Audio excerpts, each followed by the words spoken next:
I think why must somebody listen to the Zip Code plays? I think it's for me, as somebody who's been writing plays for a good amount of time now, it sounded truly novel, which is I think if that's hard to come by. Is there's lots of good ideas and ideas that have a light different bent to them or a slant.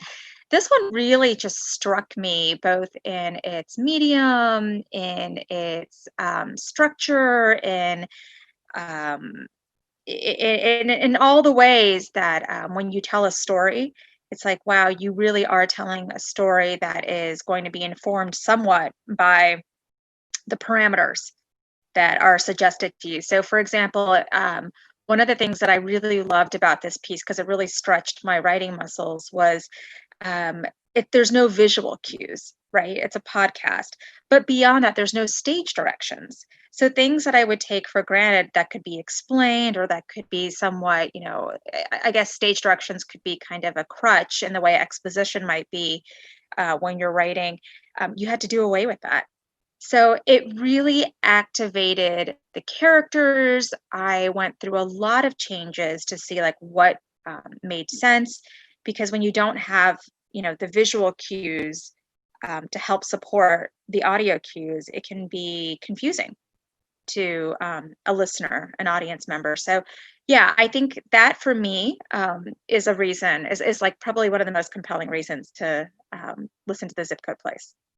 Hi, I am Nayna Agrawal. If you want to learn more about me, my play Plucker, and the Zip Code series in which Plucker takes place, please stay tuned. So my play for the Zip Code Plays series with Antaeus Theater called Plucker is loosely based on a true story where I was kind of brought to justice. In that there is an association that kind of gently polices those who pick flowers or fruits or what have you. And so I had plucked a lemon from a tree that was hanging over into an alleyway, and somebody brought it to my attention that they're hosting this meeting, and I went to the meeting to be kind of gently reprimanded. It wasn't even a reprimand, but I thought it was actually a great excuse to meet people and meet the community, but I'd never been in a space where there was so much attention paid to something that felt so harmless and even humorous to me. I came from North Hollywood, one of the neighborhoods where we constantly had police patrolling our streets at all times. There's all sorts of illicit activity happening on my block in particular. So to come to a neighborhood that was as focused on issues such as fruit plucking or flower plucking just really, really tickled me. And I thought it was very specific to my initiation into that community. So I kind of took a hyperbolic look at it in Plucker. So the arc of Plucker is essentially a character, a female protagonist who is new to Santa Monica, is kind of going through an initiation or a hazing of sorts in a kind of serio-comedic way, where she's been caught on CCTV or somebody's security camera plucking some fruit, and is being formally reprimanded by the Flora and Fauna Association of Santa Monica. And it becomes a very much a conversation in the Downton Abbey form of the us versus them, those above, those below, all over some fruits being picked. And so along one side of this beautiful living room in which these trials are being hosted are the perps or the pluckers. And on the other side are those who are the plaintiffs and or the harvesters. So the idea is to kind of, gently poke fun, but also take a look at the things that we value in society and how there's some common ground, but also how these things can sometimes push us further apart. I think it's my first time writing for a podcast format, and it was really incredible. One, because it was trying something new, but also because of the pandemic.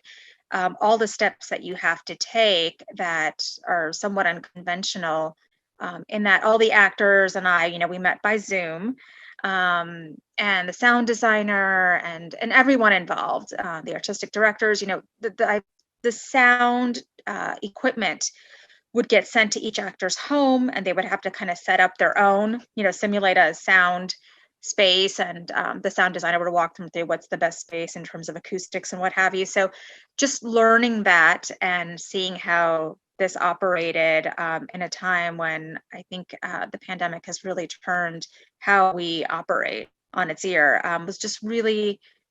was really fascinating. It was really interesting. But again, to underscore the point about Antaeus and my experience with it, just very community minded. Everybody wanted to make everybody's job a little bit easier. And it wasn't just about what is my specific role as an actor, as a writer, as the director, as the sound designer. It was, how can I help this actor, or what would make it easier for the sound designer? And it's very much, I think, speaks to theater, to community, and to the mission of Antaeus Theater. Marcello, Violin, Kavi were all actors in my piece, and I knew of their work even beforehand. I didn't know them all personally necessarily, but I knew of them and I'd seen their work, and so I was just delighted. As I said earlier, Antaeus really brings together people who have been professionally acting forever, have these incredible credits and plaudits to their name, and are so committed to furthering theater, our professional community, both either. So I was really excited about the diversity of their backgrounds, their experiences, and that they would, give their time and talent to this project. My director was just lovely. Jonathan is somebody who's been on my radar for some time. And so when the artistic directors kindly involved me in selecting a director, I, like them, was 100% gung-ho on Jonathan. And he, just like everyone else, did so much with so little. And yeah, I'm really excited about the final product.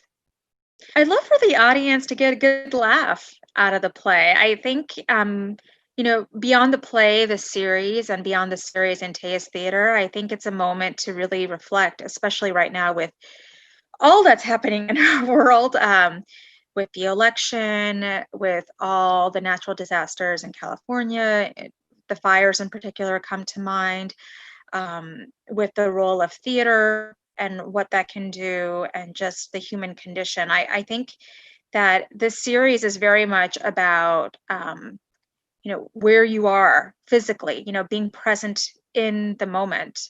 And as somebody who has lived in 5 or 6 neighborhoods in LA in the 5 years I've been in LA, I can tell you it's, every neighborhood, as we know, is so distinct and creates its own space and sense of self and sense of community. And I'm hoping the zip code plays, really bring that to the forefront, and hopefully make us all feel a little bit more heartened and inspired by people's experiences, fictional or otherwise.